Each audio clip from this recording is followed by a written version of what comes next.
Like the video suggests, bro, and then Johnny here says, this is basically feudal Japan. Like the video suggests, low key, this is how America feels like it's become. Maybe at one point in time it wasn't, but some, a lot of information would indicate that some of the big wealth is distributed and controlled in a similar fashion to what's being described right here. Knights profited from their lands and in exchange provided crops, troops and taxes to the nobility. The nobility thus profited from all the lands they gave out and in exchange provided troops, crops and taxes to Rollo. The end result was an extremely stable hierarchy where everyone benefited in some way and nobody alone was strong enough to depose those above, thus cementing Rollo's rule permanently. This made Normandy one of the most stable regions in the era, quite the achievement. And this system came to be known as feudalism.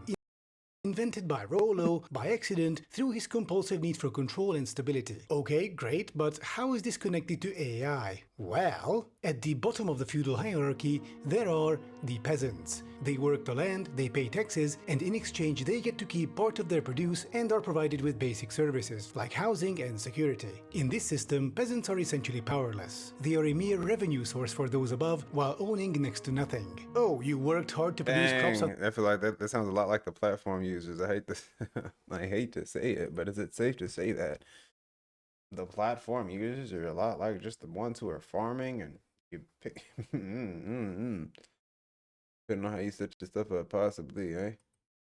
And if you want to use the Lord's mill to process the crops you grew, you have to pay a usage fee. Sorry, the land isn't yours. Be glad we let you use it, peasant. In this system, peasants didn't own much of anything. Nothing important, anyway. They used someone else's property, land, to ensure their own existence and survival, for which they had to pay the owners. And peasants couldn't just say, you know what, I'll go get my own land instead, where nobody will tax me. I'll work it on my own and sell my own produce directly. A bunch of us peasants can even band together and provide our own housing and security, thus cutting out the Lord and the Church and all their unfair taxation without representation. Sounds great, but that didn't work, because in Europe, basically all the workable land already belonged to the ruling classes. Everything was staked out, everything was carved up between the rich and the powerful, so peasants were stuck at the bottom. Their only realistic option was to work someone else's land to survive, while the ruling class was profiteering off them. But of course, feudalism was later abolished and replaced by a system where commoners could own land. It's a long story. The Black Plague, rising wealthy commoners, professional armies, industry, and so on. The point is, today, even if you are not a noble, the sad thing is, like, in order for the system to change, like, the sad but very notable thing here to take away from that little tidbit is to note a lot of tragedy took place before the big change happened. Population had to dramatically decrease. They were like, holy fuck, we got to do something. Something's got to give. And then, well, there you go. People can own land. Still own land and other assets, work them, and sell your products and services directly. You are no longer tied to an aristocrat above you who owns everything you use. So, imagine having to work with a computer to make a salary, but the programs on it which you need are not yours. You can't just buy the program and own it. You can only rent it for a monthly fee. Oh, bro, remember, I don't know, maybe some of y'all are not old enough to remember, but there once was a time, dude, bro, like Sony Vegas. I used to work on that back in the day, like making videos, video editing. You pay it for it one time and you're good. It was golden. Of course, now you can use like free versions of Adobe. There's other free stuff, but it's just like you buy the program one time. You can go to the store, buy it in a box, put your the CD in, and you're good. It was one time fee. It was before the draconian subscription era began. It was a beautiful time. Right at the cusp of it, right before it was becoming like more popularized. Man, beautiful time. Imagine that. And this is exactly what Silicon Valley retards like Altman, Zuckerberg, and Mr. Ketamine are doing. Like, do a mission. You're just trying to get data out of the thing. Yeah. You know that joke about my computer on Windows becoming this PC?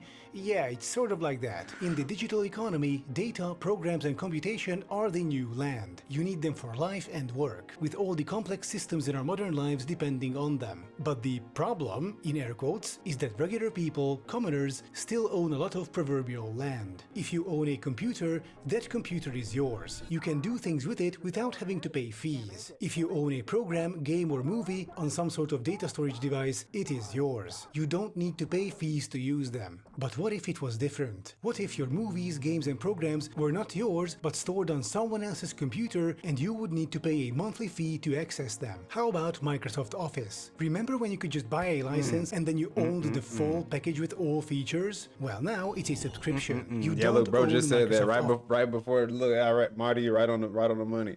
Bro mentioned it right before it came up in the video. Back then, once you had Windows, you had all of Microsoft Office free. Dude, they knew what they were doing. They were getting everybody's station getting used. They had it all buttered up and ready.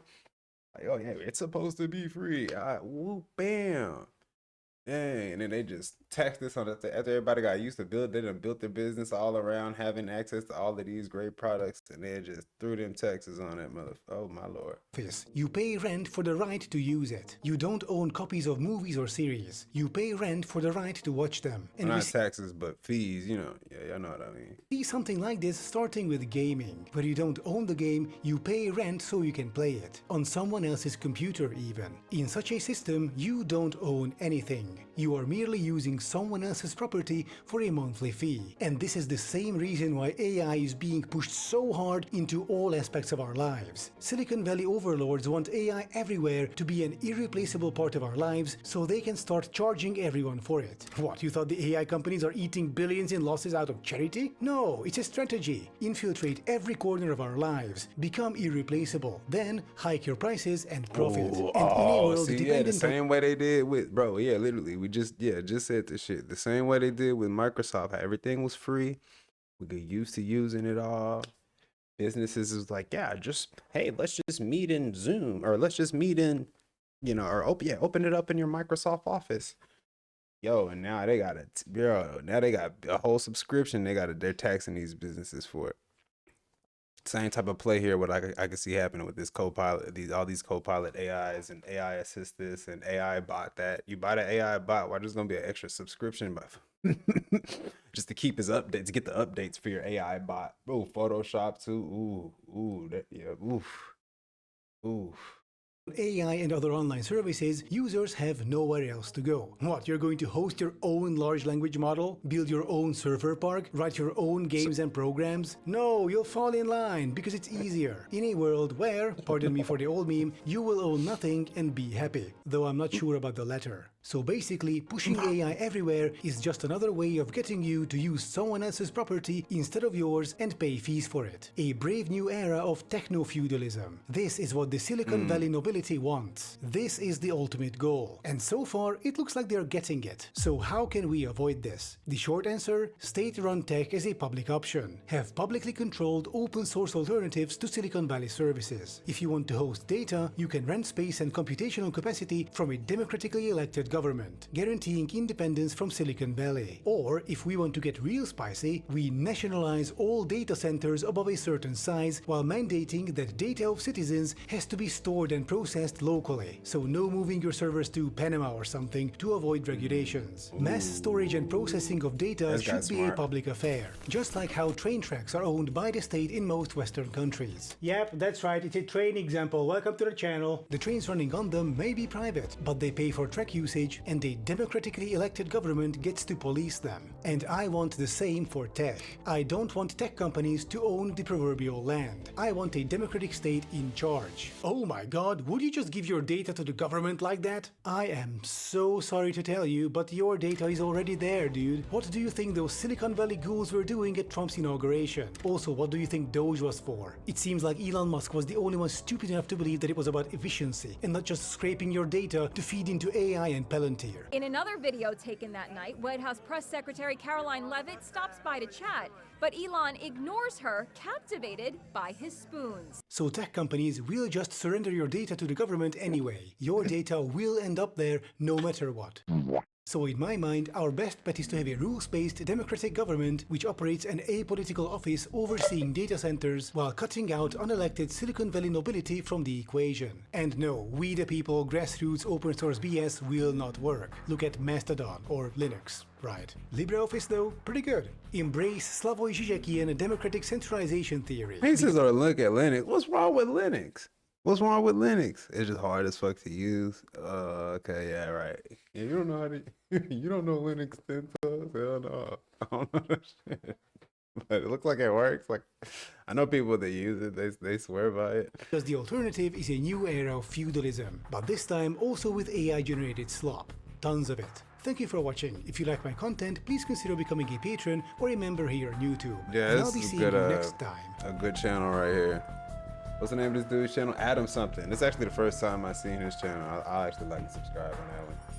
But yeah, do the same thing here, please, if you can. Chat, we are here in the middle of the reaction segment. This is you on the YouTube side. 10 toes signing out. I will see y'all in the next one. Much love.